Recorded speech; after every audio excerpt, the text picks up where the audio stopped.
Fear of failure. It sounds simple, but it's one of the biggest invisible barriers in modern life. How many times have you had an idea, start a business, learn a new skill, or even just ask someone out, and then stopped yourself because of that quiet voice? But what if I fail? Here's the truth. Failure itself doesn't hurt us nearly as much as the fear of it does. Research from Dr. Carol Dweck, author of Mindset, shows that people with a fixed mindset see failure as proof they're not enough. But people with a growth mindset see failure as feedback, a step toward progress. Same event, two completely different meanings. So how do we shift from fear to growth? Redefine failure. Think about Thomas Edison. He's famous for saying, "I have not failed. I've just found 10,000 ways that won't work." Each failure wasn't an ending, but part of the process. When you see mistakes as information instead of judgment, the fear begins to lose its power.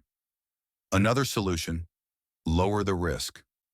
One reason failure feels terrifying is because we put too much weight on the outcome. We tell ourselves, if I mess this up, it's over.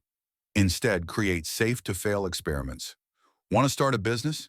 Test it with one small product. Want to try public speaking? Practice with 3 friends. By making the consequences smaller, you give yourself room to learn without the crushing pressure. Third, separate yourself from the results. Many of us tie our self-worth to success. If the project fails, we feel like we are failures. But you are not your results. You are the person who is learning, adjusting, and trying again. Repeat this to yourself. I fail at tasks, not at being me. Or try visualizing the worst-case scenario. This may sound counterintuitive, but it's powerful. Ask yourself, if I try and fail, what's the actual worst thing that could happen? Often it's not nearly as catastrophic as our imagination makes it. You fail, you adjust, you try again. Sometimes writing that out removes the monster in the dark. And here's something people forget.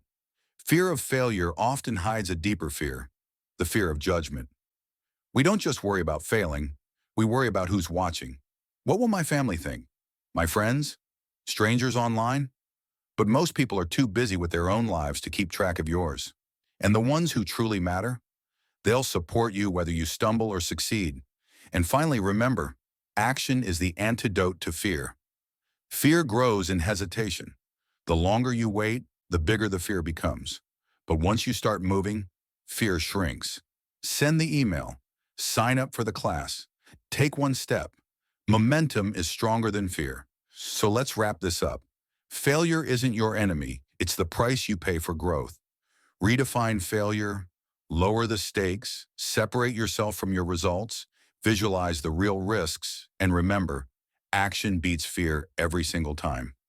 Now I want to hear from you. What's something you've been putting off because of fear of failure? Share it in the comments. I guarantee you're not alone. And if this gave you courage, hit like and subscribe for more tools to face life with confidence.